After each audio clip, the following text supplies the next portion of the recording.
لو كنت فاكر الاكل البيتي ملوش بديل يبقى ما جربتش الاكل عند عم مجدي في شارع الجلاء جنب جريدة الاهرام. يلا بينا نشوف الحكايه بتاعته بتقول ايه.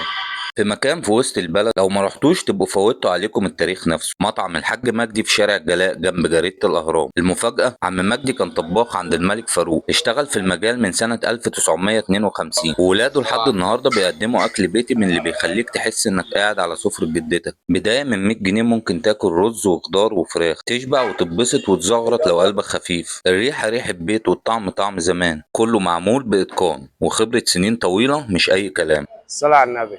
احنا رقم واحد في مصر، احنا اقدم ناس في مصر، احنا من سنة 52. احنا بنقدم احلى حاجة موجودة في السوق، اكلنا بلدي فريش طازة بطازة.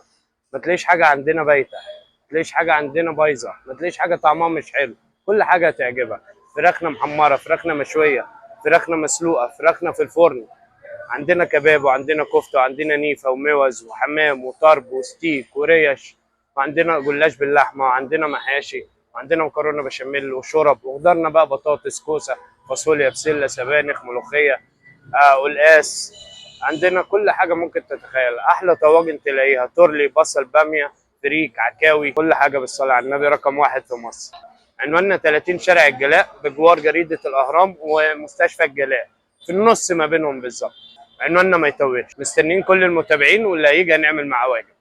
بصوا يا جدعان بقى، انا قلت اجرب ايه دجاج تكه. اول حاجه بقى هنجربها النهارده ونشوف التتبيله بتاعته بتقول ايه. هي بصراحه الفراخ دايبه وريحتها يعني نفسي تشموا ريحه معايا. دايبه يا ابني، بسم الله ما شاء الله، بسم الله الرحمن الرحيم. جامده جدا التتبيله ظاهره فيها، واخده قلبي من جوه. هجربها عم مجدي شارع الجلاء جنب جريده الجمهوريه. موضوع مختلف وهيقوم معاكم بكل الواجب. سلام.